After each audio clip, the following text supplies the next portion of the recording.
During the first half of the 20th century, many European modern artists immigrated to America to avoid the carnage of the world wars.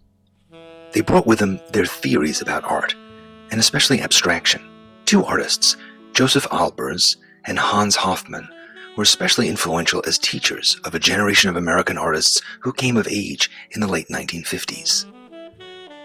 While many continued to explore the use of non-objective painting worldwide, two trends emerged that captured the interest of American artists. In reaction to what they saw as an overly emotional approach to the act of painting by the abstract expressionists, some artists opted to approach painting as a purely visual phenomenon. They juxtaposed flat areas of color contained within basic geometric shapes. As the paintings became more object-like and less an arena for emotional content, the artists began to question the limits of a two-dimensional surface. They shaped the edges of their canvas that sometimes extended away from the wall into three-dimensional space. This blurred the lines between painting and sculpture.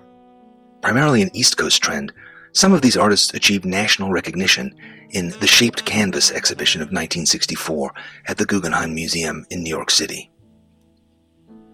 On the opposite coast, in Southern California, artists were also reacting to the dominance of painterly abstraction. The work of these artists is characterized by the absence of brushwork and a precise sharpness where areas of flat color meet. LA Times critic Jules Langsner and curator Peter Seltz began to see connections between a number of Southern California painters and brought them together in an exhibition at the LA County Museum of Art in 1959. This exhibition traveled to England, where critic Lawrence Alloway subtitled it California Hard-Edge Painting. These artists undoubtedly owed a debt to the earlier artists who were exploring non-objective painting, but there's something particular about the color and light of Southern California that informs the work of these painters. It seems what gains fashion in the art world swings like a pendulum between expressive and conceptual approaches to art making.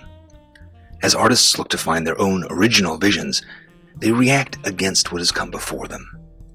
While sometimes the history of art can seem like a linear progression of styles and movements, in fact, different artists are working through all types of different ideas at the same time. Artists follow their own interests. While they do influence each other and share ideas, even jumping on a bandwagon now and then, artists and their work evolve over time.